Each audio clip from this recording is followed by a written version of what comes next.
Bwana, kuishi ni kujua mengi au kujifunza mengi.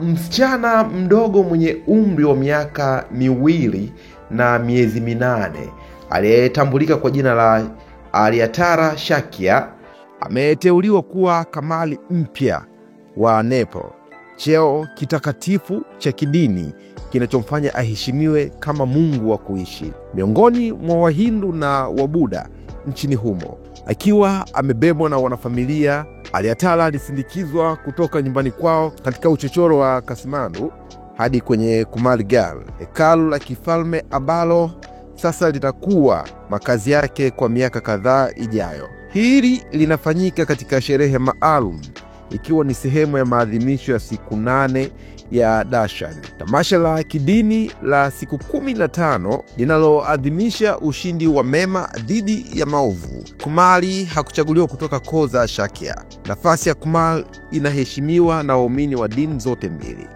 Uhindu na Ubuddha. Msichana huyu mdogo sasa atavaa mavazi mekundu, atapambwa kwa jicho la tatu kwenye paji la uso na kuishi maisha ya pekee, akihusiana kwa ukaribu na waumini na watu wa familia yake watakaochaguliwa.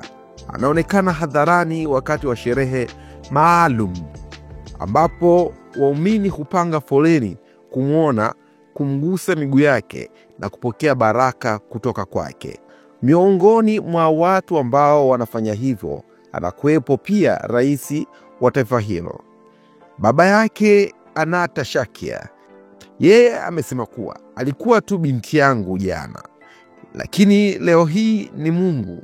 Mke wangu alikuwa mjamzito, alihisi kwenye ndoto yake kuwa yeye ni Mungu. Tukajua mtoto huyo atakuwa mtu wa kipekee sana akizaliwa. Kumari aliyemtangulia Trishna Shakya mwenye umri wa miaka 11 alihudumu tangu mwaka 2017 na aliondoka kwa heshima kupitia mlango wa nyuma wa hekalu. Kwa mujibu wa mila, Kumari huhesabiwa kuwa binadamu wa kawaida tena anapofikia umri wa kubalehe. Ingawa familia ya Kumari hupewa heshima kubwa kwenye jamii, maisha baada ya kustaafu kwa Kumari si rahisi. Wasichana wengi hukumbana na changamoto ya kuzoea maisha ya kawaida, shule na majukumu ya nyumbani. Pia kuna imani potofu ya kale inayodai kuwa mwanaume atakayemuoa Kumari aliyestaafu hufa mapema, hali inayofanya watu wengi kubaki bila ndoa. Kumari huhesabiwa kuwa binadamu wa kawaida tena anapofikia umri wa kubalehe. Ingawa familia ya Kumari hupewa heshima kubwa kwenye jamii, maisha baada ya kustaafu kwa Kumari si rahisi. Wasichana wengi hukumbana na changamoto ya kuzoea maisha ya kawaida, shule na majukumu ya nyumbani. Pia kuna imani potofu ya kale inayodai kuwa mwanaume atakayemuoa Kumari aliyestaafu hufa mapema, hali inayofanya watu wengi kubaki bila ndoa.